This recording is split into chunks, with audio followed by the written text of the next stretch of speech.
안녕하세요. 저는 10년이나 된 인연을 얼마 전에 끊고 두 딸과 새로운 삶을 살고 있는 40대 여성입니다. 저에게 결혼 생활이라는 것은 소소한 즐거움을 뛰어넘는 시집살이였다고 말하고 싶네요. 저희 가족만으로 본다면 그리 나쁘지는 않았습니다만 아무래도 결혼을 하면 시댁이 생기잖아요. 시집을 간 어느 여성도 자유로울 수는 없으니 말이죠. 저 또한 처음에 결혼을 앞두고 상견례를 했을 때 시라는 것이 주는 압박감을 뼈저리게 느끼게 됐어요. 저와 남편은 소개로 만난 게 아니라 우연한 기회에 함께하게 되어 사랑을 키운 그런 연애를 했어요. 그래서 그런지 남편에 대한 저의 애정은 생각보다 컸어요. 남편의 아버지가 교수에다가 어머니도 고상한 분이라는 걸 알고 나서 저는 저의 마음을 접어보려고도 애썼지만 그게 잘 되지 않더라고요. 제가 왜 마음을 접으려 했냐고요? 당연히 저의 집 사정과 정반대의 집안이라 부담감이 컸거든요. 결혼이라는 게 고만고만한 사람들끼리 하는 게 가장 좋은 법이잖아요. 저희는 남편 집과는 다르게 그다지 잘 사는 집이 아니었어요. 아버지는 많이 배우지는 못하셨지만 건축업을 하며 저희를 먹여 살렸고 어머니도 항상 일거리를 찾아서 돈을 벌어야만 했던 가정이에요. 저는 제 부모님에 대해 애정을 갖고 자부심을 가지고 있어요. 그렇지만 서로의 조건이 이만큼 다르면 당연히 남편 집안에서 반대를 할 거라고 생각했어요. 그런데 저희 집에서도 반대를 하더군요. 너무 환경이 다른 집에 가면 너만 고생할 뿐이라고 아버지가 어찌나 말리시던지. 어머니는 눈치 보더라도 돈 걱정 안 하며 사는 게 제일이라고 하셨지만 아버지는 딸이 눈칫밥 먹으며 사는 게 싫으셨나 봐요. 교양 있는 분들이라 그러지 않을 거라 우스갯소리로 말했는데 웬걸? 교양 있는 사람이 더 심하게 눈칫밥을 줄 줄이야. 그때는 미처 몰랐답니다. 결국은 남편의 설득으로 시댁에 한번 가보게 되었어요. 상견례라던가 그런 건 아니었고 한번 갔다가 저를 탐탁치 않아 하면 그만두자 하고 생각했던 거였어요. 그렇게 시댁에 갔는데 두 분 다 의외로 호의적인 느낌이었어요. 시부는 깐깐하게 보였지만 교수님답게 옳고 그름에 민감한 분이었고 시모는 고상한 사모님처럼 보였지만 할 말은 다 하는 타입이었어요. 그리고 결혼 후에 시모가 교양 있는 말투로 독서를 한다는 걸 잘 알게 됐고요. 그때 시모는 제게 결혼을 하고 싶으면 한 가지 조건만 허락하면 된다고 하셨어요. 그건 바로 시모의 시모, 즉 시조모를 제가 맡아줬으면 한다는 거였어요. 물론 이게 같이 살면서 돌보라는 거였다면 저도 허락을 안 했겠지만 당시의 시조모는 작고 왜소한 분으로 본인 앞가림은 다 할 줄 아시는 분이셨어요. 그리고 혼자서 좋은 집에서 잘 살고 계셨고요.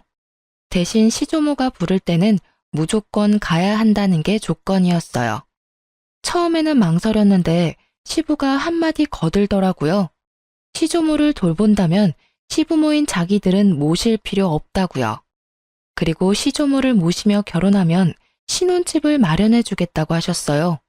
그 이야기에 저는 마음이 확 기울었어요. 나쁘지 않은 이야기라고 생각했어요.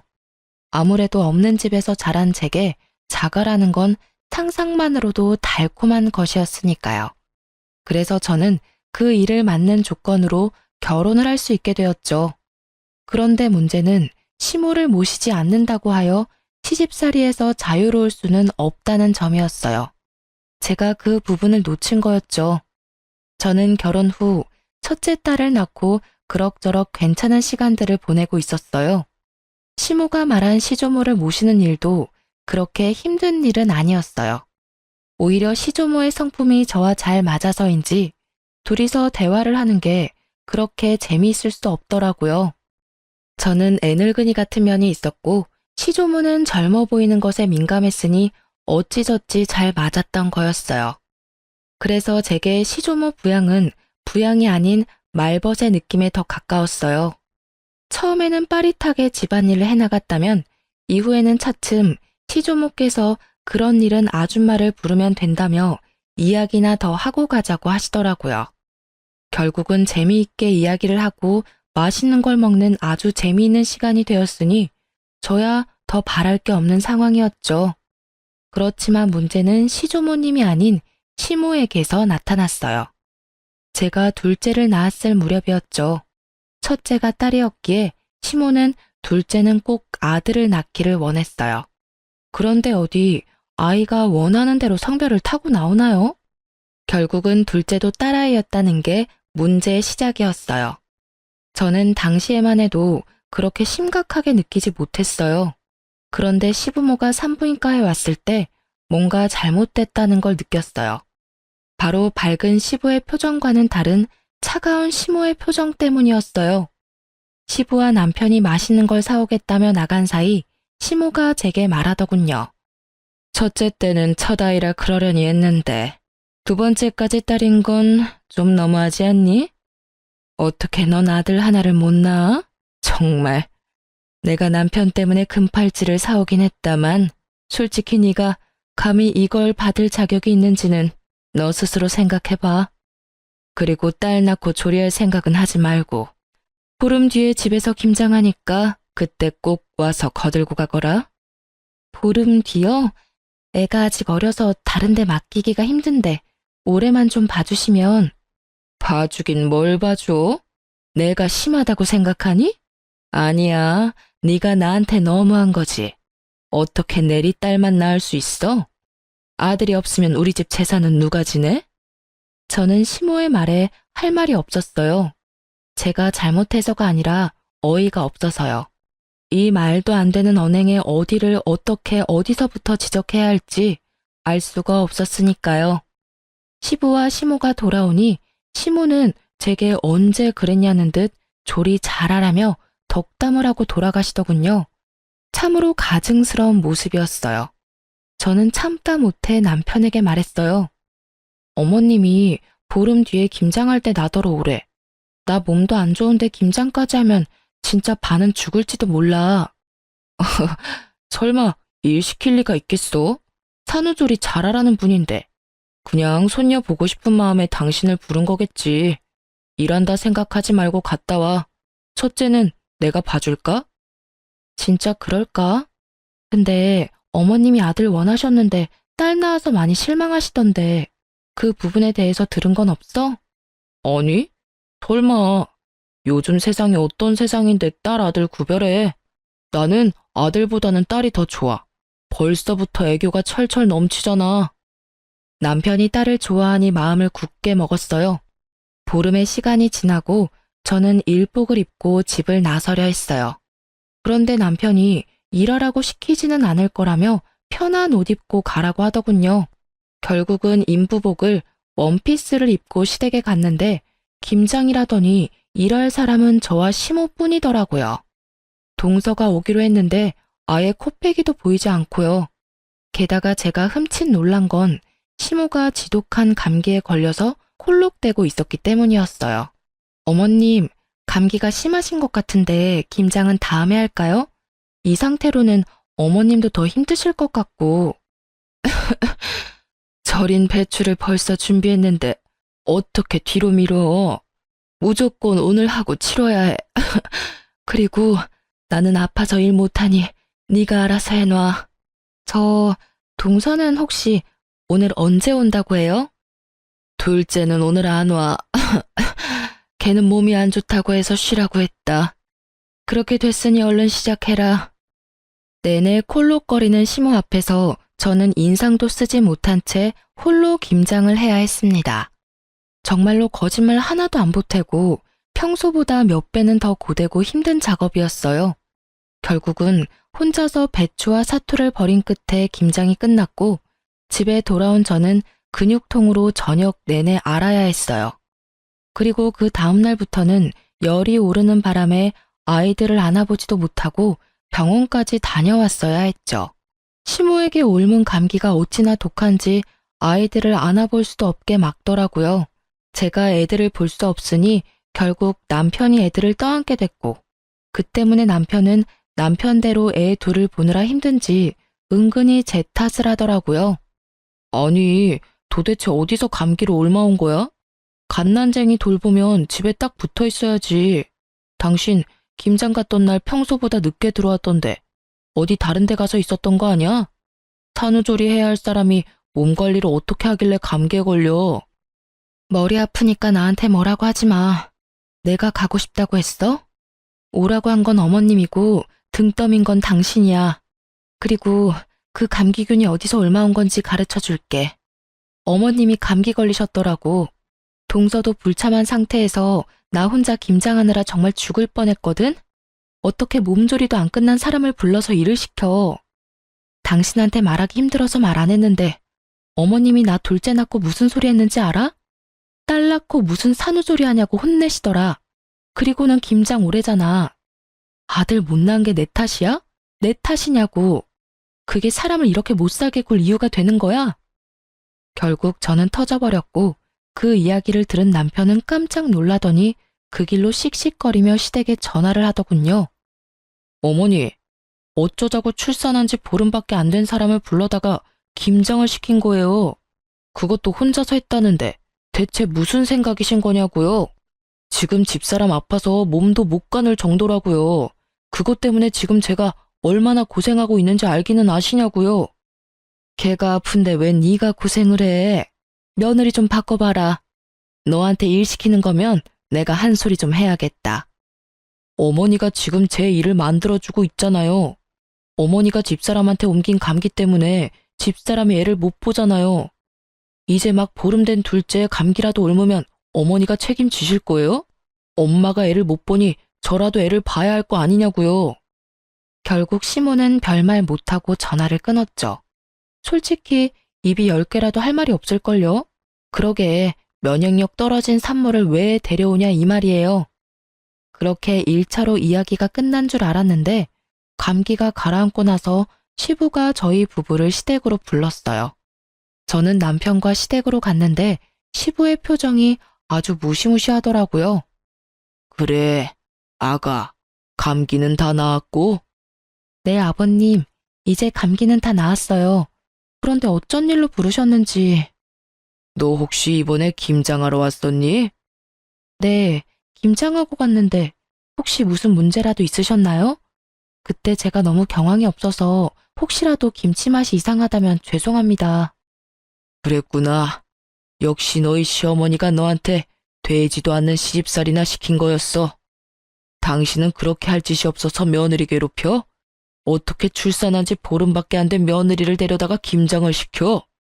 아니, 딸 낳고 뭐가 자랑이라고 미역국을 끓여 먹고 팔자 좋게 산후조리를 해요. 옛날 같았으면 당장 나가서 일할 상황이라고요. 그리고 며느리 둘이 다 안 하겠다는데 그럼 김장은 뭐 나 혼자 해요? 그럼 며느라가 김장은 누구랑 같이 했는고? 저 혼자 했어요. 동서도 그날 안 왔거든요. 어머님도 기침 감기 때문에 계속 콜록거리고 계셔서 제가 일을 다 해야 했어요. 어머님이 그날 다 해야 한다고 하셔서. 어이구, 맨날 나가서 교양 있는 척은 혼자서 다 하더니 이거 봐.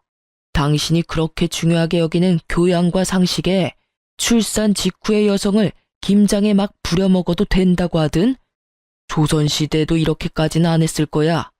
게다가 감기에 걸려서 콜록거리면서 어떻게 애를 봐야 할 사람을 불러서 감기로 옮기도록 할 수가 있어. 상식이라고는 어디다 갖다 처박아 놨길래 이런 사달을 만들어? 결국 시부가 화를 내고 시모에게 사과하라고 했지만 시모는 절대로 미안하다 한마디를 안 하더라고요. 뭐 저도 사과받을 생각이 없기는 했어요. 그걸 보고는 시부가 저에게 미안하다며 사과를 하시더라고요. 그때 저는 앞으로도 시모와는 이렇게 대면대면 거리 두고 살기로 작정했어요. 그렇게 다짐하고 나니 그 뒤로부터는 시모에게도 할 말은 하게 되더라고요. 그렇게 시모와의 사이가 악화되고도 그럭저럭 5년을 더 살았어요. 그동안에도 시모는 저에게 날카로운 눈총을 보내기도 했어요. 그리고 추석이 지난 공휴일에 친정에서 연락이 왔어요. 딸, 빨리 병원으로 와. 너희 아버지 아파서 지금 병원에 왔는데 나 혼자 무서워서 못 있겠어. 왜, 무슨 일인데 병원이야? 너희 아버지가 갑자기 숨이 잘 안 쉬어진다고 해서 병원 응급실에 왔는데 뭐가 안 좋나 봐. 의사들 얼굴이 심각해. 전화를 받으면서 옷을 후다닥 갈아입은 제가 병원에 도착했을 때 친정엄마는 거의 무너져 있었어요. 폐암 4기에 간이며 콩팥이며 뇌까지 전이가 다 된 상태라고 하더군요. 결국 수술은 불가하고 항암과 방사선으로 여명을 조금씩 늘리는 수밖에 없다고 하더라고요. 입원실에 들어간 아버지는 본인의 상태를 어느 정도 짐작한 듯 보이더라고요. 그리고 더 이상 치료에 희망이 없음을 느끼셨는지 집으로 가고 싶다고 엄청 떼를 쓰셨어요. 마음 같아서는 계속 병원에 두고 싶었지만 집이 보고 싶었을지도 모른다는 생각에 엄마와 저는 아버지를 집으로 데려왔고 가족 모두가 함께 하기로 했어요. 그래서 남편과 시조모에게도 미리 말을 했어요. 며칠이 될지 몇 주가 될지는 모르겠지만 친정에서 당분간 지내겠다고요. 물론 아이들은 데리고 가기로 했어요. 손녀들 얼굴 보면 아버지께 희망이 조금이라도 생기지 않을까 하는 마음에서 데리고 간 거였어요.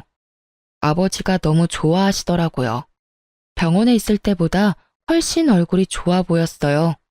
물론 몸 상태는 안 좋으셨지만 마음이 편안해 보이는 게 보여서 저도 좋았죠. 그렇게 한 사흘쯤 됐을까요? 그때 시모가 급한 일이 있으니 시댁에 좀 오라더라고요. 아버지의 상태가 그리 좋지 않아 거절하려고 했는데 시모가 무조건 와야 된다는 거예요. 그만큼 중요한 일이 뭐가 있나 생각해봐도 전혀 생각이 나지 않으니 결국은 잠깐 갔다 오기로 했어요. 시댁에 갔더니 동서가 집에 와 있더라고요. 동서는 보름 전 출산을 하고 이제 막 조리원에서 나온 상태였거든요. 처음에는 설마 시모가 동서의 산후조리를 해주려나 하는 생각을 했어요. 동서는 시모가 원하는 아들을 낳았거든요. 그럴 수도 있을 거라고 생각했는데 제 예상은 완전히 빗나갔어요. 왔으면 빨리 네 동서 수발이나 들어라. 넌 뭘 하느라 집에 없어? 하긴 딸만 둘 낳은 네가 이렇게 아들 낳은 동서 얼굴 보는 것도 민망하겠지. 그래도 이럴 때는 네가 솔선수범으로 와서 도와야 하는 게 맞는 거 아니니? 동서의 아들을 품에 안고 어르는 것을 보니 우리 아이들 태어났을 때가 생각나더라고요. 한 번을 안아준 적이 없으면서 손주는 아주 끼고 도는 모습을 보니 참으로 어이가 없더라고요. 제가 아무 말도 없이 미동도 없이 시모만 쳐다보고 있으니 뭐 하냐는 식으로 제게 말하더라고요. 뭐해? 설마 싫은 거야? 그럼 너도 아들을 낳았어야지. 아들도 못 낳은 네가 이 집에서 이 정도도 못하면 안 되지. 뭐라도 도움이 될 생각을 좀 해. 하기 싫은 티 내지 말고. 도대체 뭐가 문제인지. 우리 집 장손에 문제가 있는 건 아닐 거고 밭이 좋지 않은 거지. 그래도 둘째가 이리 아들을 척하니 안겨주니 얼마나 좋아? 시모는 이미 저와 이야기를 할 상황이 아니더군요. 저는 고개를 흔들며 동서를 봤어요. 설마 동서도 이 어이없는 연극 같은 일에 동조한 건 아니지 않을까 했는데 제 예상이 빗나갔더라고요. 동서는 침대에 누워서 저한테 말하더라고요. 죄송해요, 형님. 그런데 물 좀 가져다 주시면 안 될까요? 몸이 엄청 안 좋네요. 그리고 저 먹고 싶은 거 있는데 잡채랑 갈비찜 좀 만들어 주시면 안 돼요? 몸이 아직 안 풀려서 그런지 몸에 좋은 음식들이 막 먹고 싶네요. 실실거리며 시켜 먹으려는 동서를 보니 아주 배알이 뒤틀리더라고요. 출산 후 딱 보름, 저는 그때 김장을 하고 있었죠.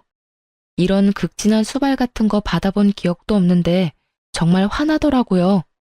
위독한 아버지 놔두고 여기 오게 만든 것도 열받았어요.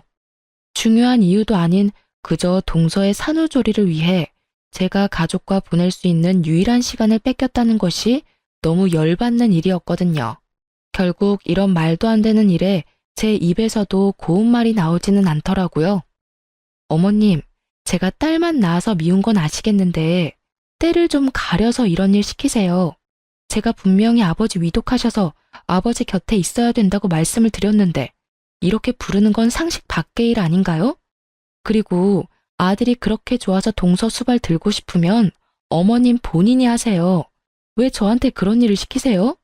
게다가 요즘에 도우미도 부를 수 있는데 일부러 저한테 시키는 것 자체가 저를 괴롭히려는 것으로밖에 안 보인다고요. 아시겠어요? 그리고 동서도 이러는 거 아니지. 내가 손윗 사람인데 아주 턱짓으로 사람을 부려먹으려고 해. 물 먹고 싶으면 알아서 가져와서 먹어. 손이 없어 발이 없어. 이런 일로 저 부르지 마세요. 아니 뭐 저런, 네가 뭐가 바빠서 이런 일도 못 도와줘? 그럼 늙은 내가 며느리 수발 들어야 되니? 어머님이 여기에 동서 불렀을 거 아니에요. 그럼 어머님이 책임지셔야지. 왜 이제 와서 애먼 사람한테 난리래요? 다 됐고 저 이제 부르지 마세요. 그렇게 말하고 나오는데 친정 엄마에게서 전화가 왔어요. 절대로 듣고 싶지 않았던 소식, 바로 아버지의 임종이었어요. 결국은 저는 시모의 이런 상식 밖의 행동 때문에 아버지의 임종조차 지키지 못한 딸이 되었어요. 그게 너무 원통하더라고요. 그렇게 계속 있었는데 가시는 길 배웅을 못하다니. 그래도 장례는 치러야 하잖아요. 그래서 마음을 다잡았어요. 시모의 일은 접어두고 이 장례식을 잘 치러야겠다는 생각만을 하고 있었는데 제 불붙은 가슴에 기름을 끼얹은 일이 다시 일어났어요. 이번에는 아예 대참사 수준의 사건이었죠. 아버지 장례 때 시부는 병원에 입원 중이었어요. 그래서 시모만 장례식장에 왔는데 제게 봉투를 주시더라고요. 봉투를 챙겼는데 딱 5만 원이 들어있더라고요. 따로 부의금을 낸 것도 아니고 제가 받은 게 시댁에서 우리 집에 보내는 부의금인데 5만 원. 그런데 이 5만 원에 화가 난 게 아니었어요. 제가 화가 난 건 시모의 말 때문이었죠. 시모는 제게 5만 원의 부의금을 건네더니 차가운 목소리로 말하더라고요. 사돈어른께서 가시는 길이 참 마음이 아프시겠네. 아들도 못 낳는 딸 낳아두고 저 세상 가는 마음이 어떻겠어? 그리고 어떻게 꼭 돌아가셔도 이렇게 남의 경사 때 돌아가시는지 모르겠어. 우리 집 손주 태어난 거 아시고 질투나셔서 일찍 그렇게 되신 건지도 모르지. 안 그러니? 이게 초상집에 와서 할 말인가요? 괜찮니? 라는 말 한마디라도 좋았을 일인데 여기까지 와서 그런 말을 하다니. 저는 시모의 말이 저를 향한 욕이 아니라 친정아버지에 대한 모욕으로 받아들였어요. 결국 장례식이 끝나고 꾹꾹 눌러 담았던 화를 남편에게 가서 풀었어요. 어머님, 도대체 나한테 왜 그러시는 거야? 당신 장례식장에서 어머님 봤어? 또 무슨 일 때문에 그러는데? 엄마 그러는 거 하루 이틀 일도 아니잖아. 그냥 당신이 참고 좀 넘어가면 안 돼? 아니, 당신은 왜 내가 잘못했다는 식으로 말해? 어머님이 오늘 장례식장에 오셔서 꼴랑 부의금 5만 원 주고 가셨어. 그러면서 나한테 뭘 하시는 줄 알아? 몰라. 모르겠고 듣고 싶지도 않아. 그리고 부의금 5만 원이 어때서? 돈 때문에 난리치는 거 보니 정이 다 떨어져. 엄마가 장례식장까지 간 정성이 있는데 설마 돈 적게 냈다고 뭐라 하는 거야? 너 진짜 그러는 거 아니다. 힘들 때 와주는 게 고마운 거지. 내가 돈 때문에 그러는 거라고 생각해? 아니라고. 내 말 좀 들어보고. 됐어. 듣고 싶지도 않으니까 그만해. 너만 힘든 일 있는 것도 아니고 나도 더 이상 당신이랑 엄마 둘이서 투닥거리는 거 듣기도 싫고 받아주기도 싫어. 문제 생기면 둘이서 알아서 풀어. 불가능에 가까운 걸 요구하는 남편놈을 보며 저는 이놈의 집구석이 아주 꼬라지도 보기 싫어졌어요. 그렇지만 바로 이혼이라는 단어를 내뱉지는 않았어요. 다른 사람들에게 시모가 제게 한 일들을 모두 까발려주고 싶었거든요. 그래서 모두가 모이는 날만 기다렸습니다. 냉랭한 제 모습을 보던 남편이라는 작자는 아예 저에 대해 신경도 쓰지 않더군요. 시모와 제 사이에서 끼이는 것도 지겹다나요? 완전한 해결책을 바란 것도 아닌데 남편의 그런 행동은 저를 정떨어지게 만들기 충분했어요. 그리고 추석이 되었어요. 저는 작심을 하고 어른들에게 드릴 용돈 봉투를 만들었습니다. 시조모에게는 50만 원을 넣고 시부의 봉투에는 30만 원, 그리고 시모의 봉투에는 5만 원을 넣어서 드렸어요. 역시나 봉투를 받은 시모의 얼굴이 확 상하더군요. 고상함을 추구하며 항상 무표정한 표정을 짓는 시모의 그 일그러진 표정만 봐도 기분이 한결 나아지더라고요. 이거 봐. 얘는 이래서 안 된다니까. 너 설마 시아버지, 시조모님 봉투에까지 이런 장난친 거 아니지?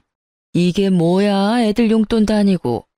네 동서는 봉투에 50만 원 두둑히 넣어왔던데 넌 꼴랑 5만 원 넣어왔어? 나이가 들면 나이가 든 행동을 해야지. 너보다 어린 우리 둘째 며느리가 뭘 보고 배우겠니? 윗물이 맑아야 아랫물이 맑다는데 너희는 어찌 된 게 이렇게 정반대야? 집에 도움이 되는 일을 못했으면 이런 날 부모님 기쁘게 해드릴 노력 같은 건 아예 없고. 아들아, 너 장가 잘못 갔어. 참 모질다 싶은 말들만 골라 하더라고요. 그래서 저도 따박따박 말해줬죠. 그럼 동서는 아버지 돌아가시면 50만 원 드리겠네요? 동서는 좋겠어. 이렇게 좋은 시어머니도 두고. 근데 어머님, 제가 생각이 없어서 5만 원 넣었겠어요? 어머님이 제 아버지 돌아가셨을 때 장례식장에서 5만 원만 주셔서 그렇게 담았을 뿐이에요. 어머님이 하신 그대로 돌려드렸는데 뭐가 문제인지 잘 모르겠네요. 제 이야기를 듣고 있던 시부가 깜짝 놀라더니 시모에게 따지더라고요. 이게 무슨 소리야, 당신? 내가 준 돈 200만 원은 어쨌어? 장례식장 갈 때 내가 봉투에 넣어준 돈. 시부가 나서서야 시모의 표정이 살짝 당황하더라고요. 그렇지만 여전히 뻔뻔한 고상함을 무장한 채 한마디도 지지 않고 역같은 소리를 짓거리더군요. 아니, 아들도 못난 며느리예요. 아무리 사돈 어른이라도 그만큼 받을 만한 이유가 없죠. 이 집안에 도움될 만한 일을 얘가 한 적이 없는데 왜 우리가 돈을 그만큼을 써야 해요? 그 이야기를 들으니 딱 감이 오더라고요. 시모 혼자 이 모든 일을 벌였구나 하고요. 여보, 그만 좀 해. 장례식장에서 5만 원 받은 일로 아직까지 꽁에 있는 거야? 내가 제발 좀 이해하고 넘어가자고 했잖아. 어머니 옛날 사람이고 아들 좋아하는 거 이미 잘 알고 있는데 새삼스레 왜 이제 와서 이러는데. 제발 조용히 좀 살자, 어? 그냥 장례식장 와주신 거에 의미를 두라고. 돈 같은 거에 연연하지 말고. 살면서 그 돈보다 더 많이 받을 수도 있잖아. 남편 놈은 시모 말을 듣고도 제 엄마 두둔하기 바쁘더라고요. 딸을 좋아하지만 엄마도 포기 못하는 거겠죠. 참 효자예요. 그걸 보는 저는 우라통이 터지지만요. 5만 원 받아도 상관없었어. 그런데 돌아가신 고인에게만큼은 예의를 다해야 됐던 거 아니야? 어떻게 장례식장에 와서는 딸한테 아버지를 욕보일 수가 있어. 도대체 무슨 생각으로 그런 말 하셨어요? 말해보세요. 아들도 못 낳는 딸 놔두고 가는 아버지 심정 운운할 때 도대체 무슨 생각을 하셨냐고요. 저는요, 당신 때문에 저희 아버지 임종도 못 지켰어요. 그 잘난 아들 낳은 동서 산후조리 수발 들라며 저 불러냈을 때 저희 아버지 돌아가셨거든요. 이러니 제 가슴에 못이 박히지. 아버지 마지막도 못 본 저한테 장례식장에서까지 그런 말씀 하셨어야 했어요? 그건 저를 욕보인 게 아니라 저희 친정 아버지를 욕보인 거라고요. 악에 받쳐 말하는 제 말에 시부의 얼굴이 터질 것처럼 벌겋게 달아오르더라고요. 뭐? 아니 이 옆에 내가 정신이 나갔어? 어디 장례식장에서 그런 막말을 하고 와? 그리고 임종 지키러 간 며느리를 왜 다시 불렀어? 그딴 쓸데없는 이유로. 내가 부끄러워서 고개를 들고 다닐 수가 없어. 다른 사람도 아니고 사돈 장례식장에서 그런 미친 짓을 하고 온 게 내 마누라라니. 그렇게 고상하고 상식을 찾고 돌아다니더니 이거 봐, 아주 단단히 미쳤네. 인간이 어떻게 인간의 탈을 쓰고 사돈 장례식장에 가서 그런 말도 안 되는 말을 내뱉고 와. 당신 도대체 뭐 때문에 이러는 거야? 시부의 호통 소리에 집안이 조용해졌어요. 그리고 남편놈의 얼굴도 당황한 표정이 역력했죠. 제 말을 들으려고 하지도 않는 바람에 시모가 제게 그런 말을 했던 걸 지금 알게 됐으니까요. 당신은 그 중요한 이야기를 왜 지금 해? 미리 말했으면 내가 잘 알아서. 듣고 싶지 않다며, 알아서 잘 좀 하라며. 이제 둘 사이 신경 안 쓰겠다고 한 사람이 누군지 알아? 내가 왜 말을 안 했겠어?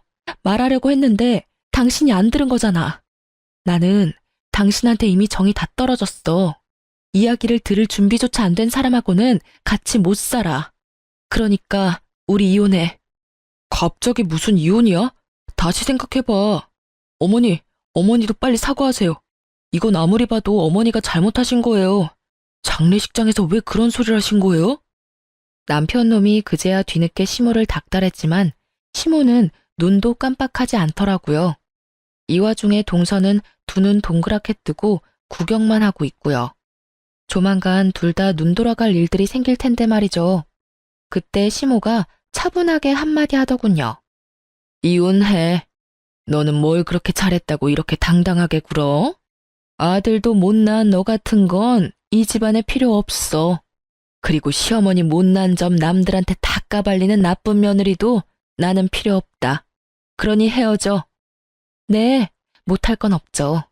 저도 남의 아버지 장례식장에 와서 아버지랑 그 딸한테 나란히 모욕을 준 사람을 제 시어머니로 모시고 싶지 않으니까요. 저는 그렇게 말하고 말 한마디 없이 이 상황을 지켜보던 시조모에게 가서 말했어요. 할머님, 죄송해요. 제가 이제 돌봐드리지 못할 것 같아요. 다른 사람을 찾아보시는 게 좋을 것 같아요. 이제까지 잘 대해주셨는데 너무 죄송하고 또 죄송한 마음뿐이에요. 이렇게 끝을 맺게 돼서 제 마음도 너무 안 좋고. 저의 이 말에 그제야 시모 얼굴이 새파랗게 질리더라고요. 그리고 덩달아 동서의 얼굴도 팍 일그러졌어요. 그 얼굴을 보는데 어찌나 통쾌하던지 이제야 눈치를 챘나 봐요. 여태껏 저한테만 맡겨두고 아예 기억 속에서 삭제시켰는지 저와 결혼할 때 한 약속은 머릿속에서 사라졌었나 봐요. 시조모가 아직까지도 이 시가의 재산을 꽉 쥐고 있는데 시모가 아무리 대단해도 시조모에게는 찍소리도 못하거든요.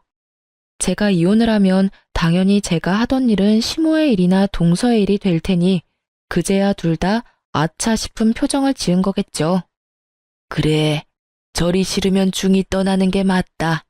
그러면 남은 사람 중에 누가 나를 돌볼 거냐? 애미 너냐? 아니면 둘째 손주 며느리가 볼 거냐? 그런데 선임자가 워낙에 잘해줘서 말이지. 그만큼 못해주면 있던 것도 다 날아갈 것 같은데 괜찮겠니? 시조모의 말에 두 사람 다 얼굴이 새파랗게 질려서는 서로에게 할 일을 미루더라고요. 그렇게 사이좋은 고부 사이가 순식간에 틀어지는 걸 보는 이 기분이 참으로 재미있었어요. 저는 남편에게 말했어요. 당신이 딸한테는 좋은 아빠인 거 잘 알고 있어. 하지만 당신 어머님이 우리 딸들을 어떻게 생각하는지 잘 알았지? 여기 둬봤자 손녀 취급도 안 해줄 것 같으니 내가 데려갈게. 제 말에 남편은 한마디도 못하더라고요. 제가 이혼을 말해도 부모가 더 소중한 사람이더라고요. 그래서 그냥 버리고 가기로 결정했어요. 제게는 두 딸만 있으면 돼요. 그렇게 이혼 서류를 보내고 생각보다 아주 완만히 이혼을 하게 됐어요. 시부가 이 모든 사건을 알고 나서는 교육자 집안의 명예가 실추되느니 좋게 마무리됐다는 인상을 주기 위해 위자료를 주고 재산 분할을 통해 합의를 하게 됐어요. 저는 분할된 재산과 친권, 양육권까지 가지고 집을 나왔어요. 하지만 그것만 가지고 두 딸과 살림을 꾸리는 건 어려운 일이기는 했어요. 그래서 많이 힘들었지만 그런 저에게 도움을 준 건 의외로 시조모였어요. 이혼이 되고 법적인 절차가 모두 마무리되고 나서 한 달 뒤쯤 시조모에게서 연락이 왔어요. 그래, 나다. 혹시 오늘 시간 되니? 우리 증손녀들 얼굴 한번 보고 싶은데 나와서 밥이나 먹고 가. 맛있는 식사해놓고 기다릴 테니까. 네가 어색하게 느낄 수도 있지만 사람 인연을 어떻게 그렇게 딱 끊을 수 있겠니? 내가 그 집에서 그나마 정을 제일 많이 가진 게 너랑 네 딸들이었는데 얼굴을 못 보니 이렇게 적적할 수가 없어. 그 말을 들으니 마음에 미안함이 생기더라고요. 제가 시모와 갈등이 생겨서 이혼을 했지 조모와 갈등이 있었던 건 아니잖아요. 그래서 딸 둘을 데리고 시조모 집으로 향했어요. 그런데 집에 들어가니 시모와 동서가 부엌에 있더라고요. 열심히 음식을 만들고 있는데 냄새를 맡아보니 제가 좋아하는 수육과 꼬막 무침이더라고요. 설마 이 사람들하고 제외시키려고 불렀나 싶었는데 시조모가 나오더라고요. 왔니? 여기 얘들은 신경 쓰지 말거라. 우리 집 일 도와주러 온 애들이야. 오지 말래도 주말마다 와서는 온 집을 헤집고 사람 마음만 불편하게 만들고 가는 것들이야. 딱 봐도 말에 가시가 돋친 것이 이들 사이에 무슨 일이 생긴 것 같더라고요. 제가 딸들과 함께 테라스로 향하자 시모의 눈이 저를 뚫어지듯 쳐다보더라고요. 제가 온 것이 무척이나 기분 나쁜지 표정이 어마무시했어요. 그렇지만 저는 손님 자격으로 온 것이니 싹 무시하고 시조모를 따라 테라스에 마련된 테이블로 향했어요. 너 앞으로 이렇게 말벗하러 올 생각 없냐? 늙은이 혼자 심심해서 안 되겠어. 그렇다고 또래들하고 놀기엔 내가 너무 정정하지 않니? 시조모의 유머와 독설은 여전했어요. 저는 웃으며 말했죠. 어차피 제 딸이 할머님의 피를 이었으니 제가 애들 데리고 만나러 오는 건 싫지 않아요. 그런데 저분들이 계시면 제 마음이 그리 편치는 않거든요.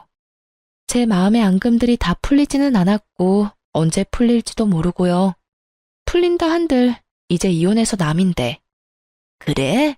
그럼 네가 올 때는 저것들 안 부르면 되지. 앞으로도 시간 될 때마다 놀러와. 맛있는 거 먹자. 내가 늙어서 요양원 들어가기 전까지는 젊게 살아야 하지 않겠니? 네 하고 대답하려는데 시모가 둘 사이에 끼어들었어요. 아니 어머님, 무슨 말씀을 그렇게 하세요? 이 여자는 이미 남의 집 사람이에요. 그런 사람을 뭐 하러 부르세요? 말벗하고 싶으면 제가 사람을 고용해서. 조용. 내가 언제 너 말하라고 했어? 있는 듯 없는 듯 조용히 있다가 가라고 했지. 넌 있는 사람 간수도 못하면서 또 어디 가서 사람 데리고 올 생각이냐? 너 생각하는 건 안 봐도 눈에 훤하다. 내가 혹시 재산 증손녀들에게 넘겨줄까 봐 그것 때문에 이렇게 난리치는 거 아니야? 솔직히 걱정이 안 될 수는 없죠. 두 사람이 이렇게 가까운데 저라도 이 집 재산 지켜야죠. 그 말에 시조모가 두 눈을 치켜뜨더라고요. 네가 뭔데 이 집 재산을 지켜? 시모 봉양도 안 하는 며느리가 뭘 지킨다는 거야? 막말로 너 얘 결혼시킬 때도 네가 날 부양하기 싫으니까 며느리 앞세워서 나 부양하도록 시킨 거 아니냐? 그러면 재산이 가더라도 네 며느리한테 가야지 왜 너한테 재산을 줘? 10년을 넘게 내 말벗을 한 손주 며느리를 그런 식으로 사람 취급도 안 하고 내쫓아가지고 일을 복잡하게 만든 건 너다. 어머니, 정말로 이 집 재산 이쪽에 나눠주실 거예요? 그런 법이 어디 있어요? 이제 법적으로 완전 남인데. 완전 남이 어디 있어? 내 피가 이어진 내 손주들이야. 피가 이어지지 않은 건 너겠지. 이 집 재산이 네 거라고 착각하나 본데 아직까지는 내 명의로 된 재산이야. 내 재산 내가 알아서 쓴다는데 네가 뭔 상관이야? 시조모의 말에 시모의 표정이 뾰루통하게 변했어요. 대꾸하고 싶은 눈치였는데 더 큰 불호령이 떨어질까 참는 것 같았어요. 둘 다 하기 싫은 거 억지로 하는 얼굴로 와서는 일도 제대로 안 하고 집만 어지르고 가는 거 내 모를 줄 알았냐? 그런 주제에 재산이 탐이 나기는 나. 재산 가져갈 생각이면 간쓸게 다 빼다 줄 것처럼 살랑거려도 모자랄 판에 낯짝 뻔뻔하게 들고는 너희들 일 전부 직원들한테 시키는 거 내가 봐서 다 알아. 둘째 손부는 10년의 정이 있고 증손녀들도 아주 내 마음에 쏙 들게 컸으니 재산을 물려주지 않을 이유도 없어. 부양하러 온 주제에 사람 불편하게 만드는 너희보다는 훨씬 가족 같은 게 둘째 손부야. 시조모는 그렇게 말하고 통장과 도장을 하나 꺼내더라고요. 이혼 전에 주려고 했던 건데 지금 주게 되는구나. 자, 여기 얼마 안 되지만 6천만 원이다. 네가 나를 모시러 온 그달부터 꼬박꼬박 50만 원씩 넣었어. 내가 주는 선물이고 그게 불편하면 퇴직금이라고 생각해라. 그간 고생 많이 했다. 어머님, 그걸 왜 생판 남한테 주시냐고요? 이혼하면서 위자료며 재산 분할로 다 가져갔어요. 그거 안 주셔도 제 살만하다니까요? 네가 기어코 내 재산을 물려받기 싫구나. 네 남편한테도 이야기해줄까? 그 말에 시모가 즉시 입 다물고 깨갱하더라고요. 저는 시조모의 선의를 좋은 마음으로 받아들였고 그 돈과 위자료, 재산 분할로 받은 돈으로 지방의 작은 아파트를 구할 수 있었어요. 그 뒤로도 시조모와는 좋은 관계로 잘 지내고 있어요. 그러나 시모와 동서는 결국 조모의 화를 피하지 못한 듯 하더라고요. 시조모가 지나가는 말로 슬쩍 이야기하시더라고요. 얼마 전에 유언장을 썼는데 쓸데없는 이름 2개를 지워버렸어. 내 평생 돈이라고는 들고 나가는 게 제멋대로라. 내가 마음대로 하는 게 아니라는 생각이었는데 그것들 하는 걸 보니 아주 아깝더라고. 그래서 빼버렸지.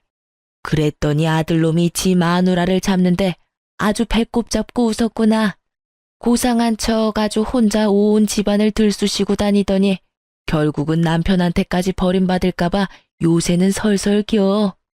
그러게 처음부터 마음을 곱게 썼으면 이런 일 없었을 거 아니니? 그 말을 들어보니 결국은 시부에게도 미움받게 되고 동서도 시모의 그런 모습을 보고는 노선을 갈아탄 듯 보였어요. 그 이야기를 들으니 이상하게도 마음이 좀 후련해지더라고요. 제 마음속에 그만큼 상처가 됐었나 봐요. 하긴 장례식장에서 그런 일을 겪을 줄 누가 상상이나 했겠어요? 2 딸들은 시모가 자기들을 홀대한 걸 기억하고 있어서인지 제 이혼도 잘 받아들여 주었어요. 전 남편은 아이들을 좋아해서 자주 만나러 와요. 그러면서 매번 재결합을 말하더라고요. 그 사람도 사람인지라 저와 재결합하면 할머니가 자기에게 재산을 많이 물려줄 거라 생각했나 봐요. 저는 그런 총극에 어울려줄 생각도 없고 무엇보다 그런 큰일에 언제나 부혜자처럼 한 발 물러서 있던 전 남편을 용서할 생각도 없어요. 제가 시모와 사이가 나빠진 건 시모의 행동과 언행에도 문제가 있었지만 전 남편이 적절히 중간에서 중재를 해주지 않았다는 것도 크다고 생각하거든요. 그냥 이렇게 가끔 아이들을 만나러 오는 아빠 역할만으로도 저는 충분히 고맙게 생각하고 있고 딱 그뿐인 감정이에요.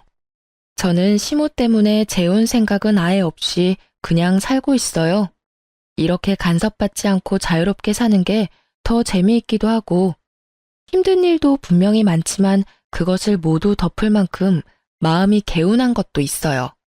처음 이혼할 때 홀로서기에 대한 두려움이 있었는데 지금은 전혀 그런 마음이 없거든요.